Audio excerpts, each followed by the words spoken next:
Good morning, brothers and sisters. How are ya? You had a good night's sleep? I sure did. I passed out, woke up. Oh, 4:20 a.m. That's good enough. I slept enough, woke up. Second or third cup of my coffee. Wow. Let's go.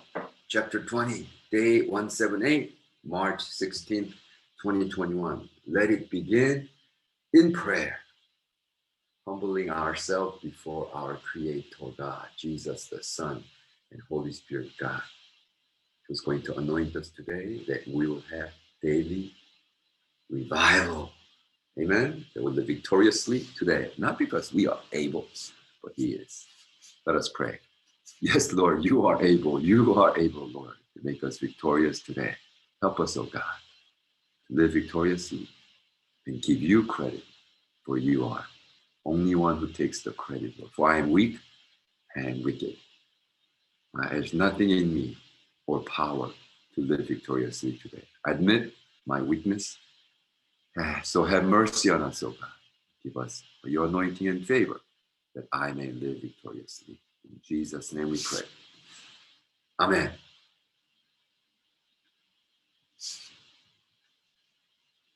So I just pray that today you will live victoriously. Well, let's start. Chapter 20. Pastor Bangji. It's one of those chapters that I'm like, I was so moved reading. Amazing chapter. Titled The Substance and Reality of Faith. Substance and reality of faith. Oh, I forgot to set my clock. So my one arm tells me how many minutes I've been doing. I read Hebrew 11:1, famous verse on faith. I read 3 times. Try to meditate on the word of the Lord. This is word of the Lord.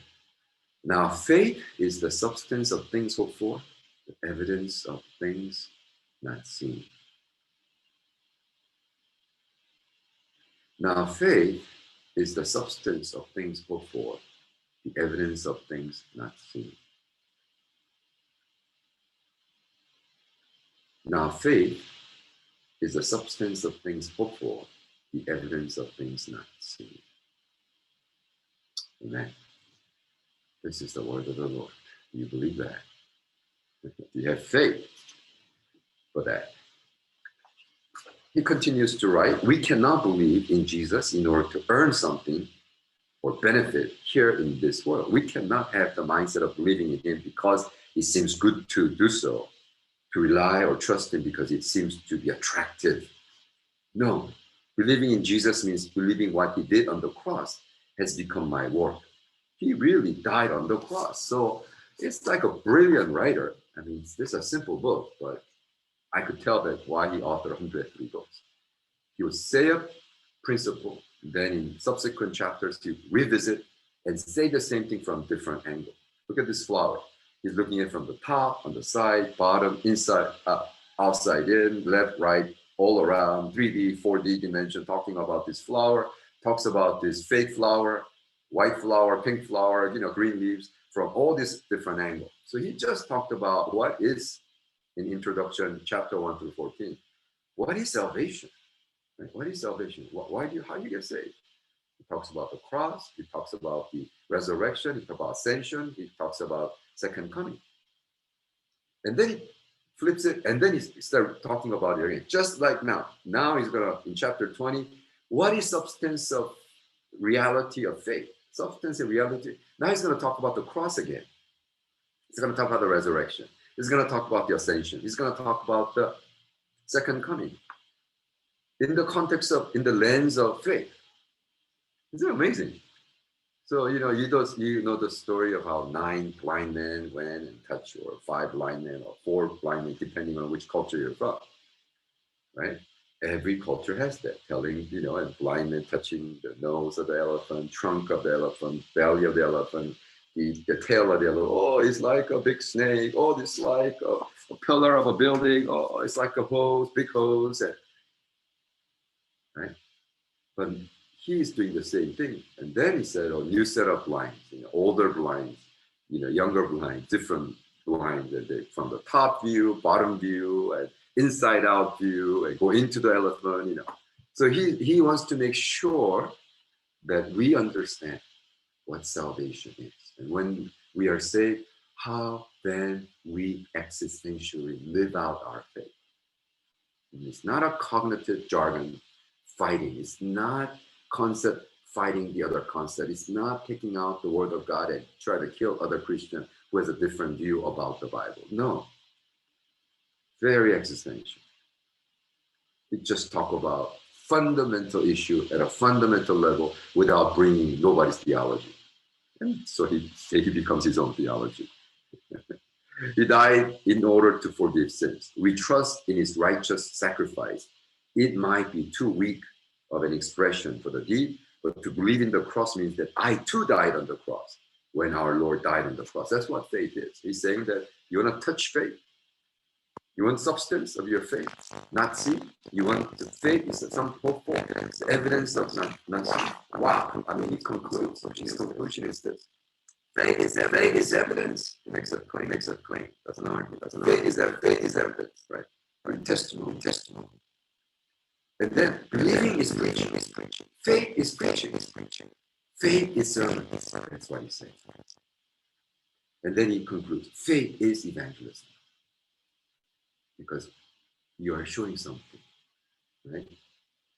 Don't say that, believe that I'm holding on to, believe, to people who say that, to the world, I come from the world that glue was liquid.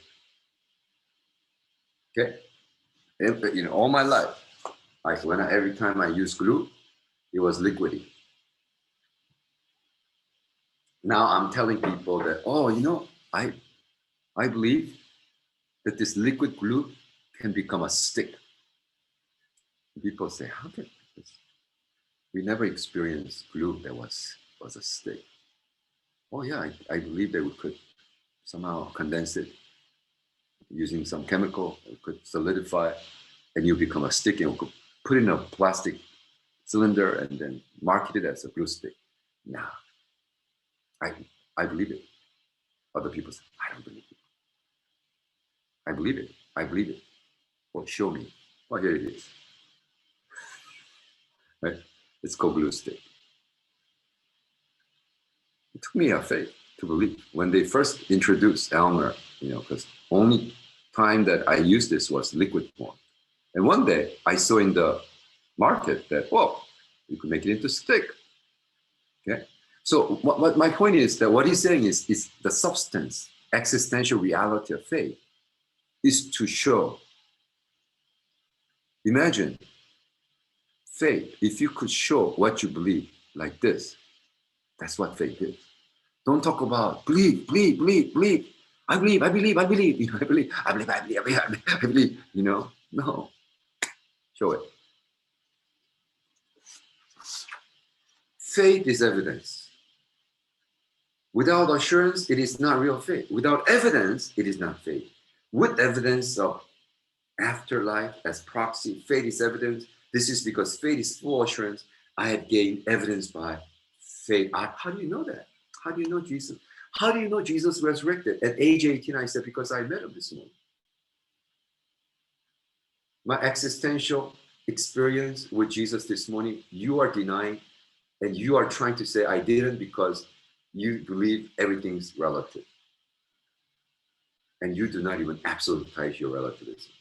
That's your fundamental error in your philosophical foundation, right? So, in that way, I'm arguing for my faith, and people said, how do you know Jesus is real?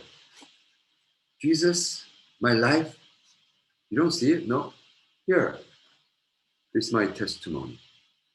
And you cannot argue with someone's testimony, right? Well, that's what I experienced today.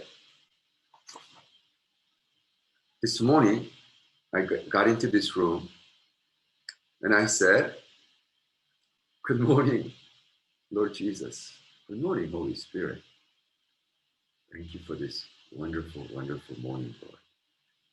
Thank you for this privilege that I could share about you today through YouTube.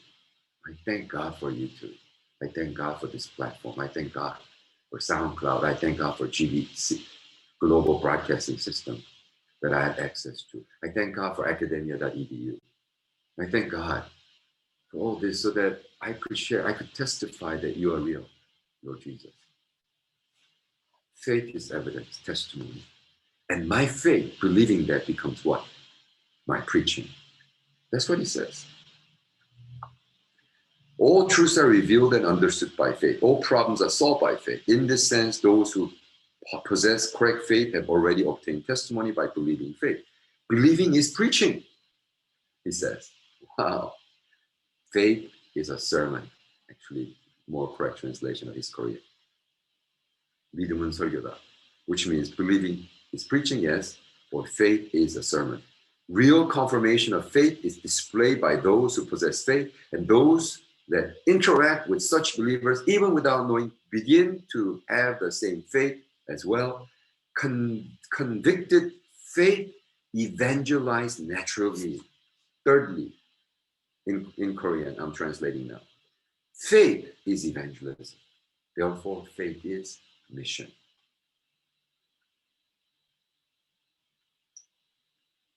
Wow, this is so profound for me.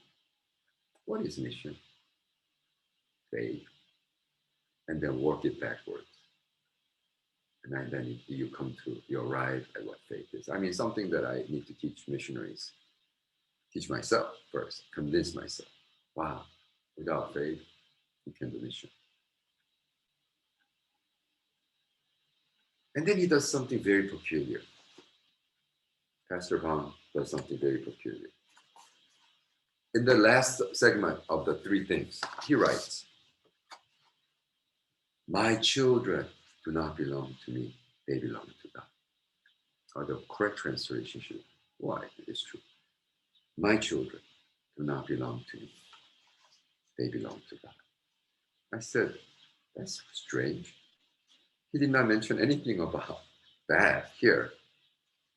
Why is he talking about that now? Because in his introduction, 1970, he wrote, Sun He's father, November 1970. Sun He, who tragically died. He meditates almost 2 years about why did that child die, taken away from him.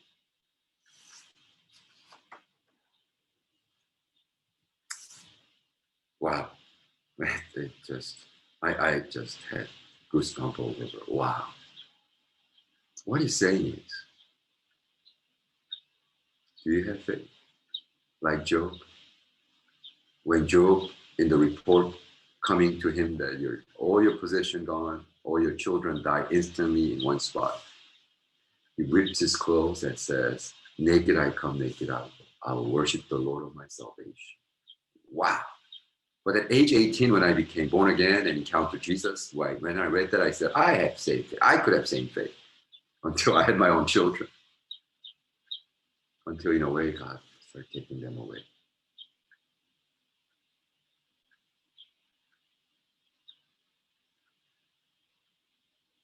I couldn't worship the Lord of my salvation.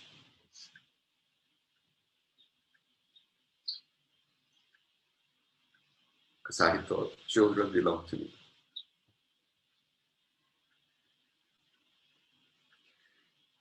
And when I don't understand that, who am I to be a mission mobilizer? Who am I to preach a sermon? Who am I to give testimony? Who am I to say anything about faith? Because I don't have evidence to show what faith is.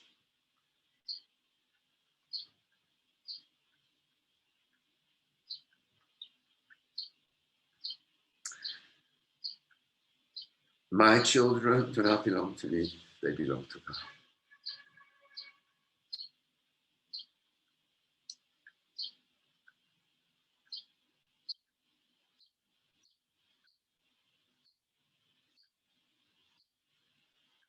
Although the Steve Kahn translated as well, because he saw it as Chemur, which means wealth. But Chemur is sacrifice. So it was a total mistranslation here. He says, my children do not belong to me, they belong to God as a sacrifice, like Isaac. And if you don't tie down, they'll run away. And your sacrifice must be sacrificed. You need to die, they need to die. And two of his children died tragically. And as a father, 2 years of agonizing prayer and try to process what is my faith in the context of two of my children tragically dying and subsequent death of his wife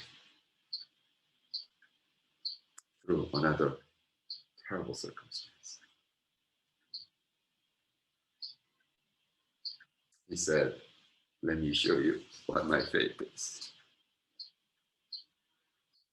It's my testimony, my evidence. That's my sermon. That's my evangelism. That's my mission.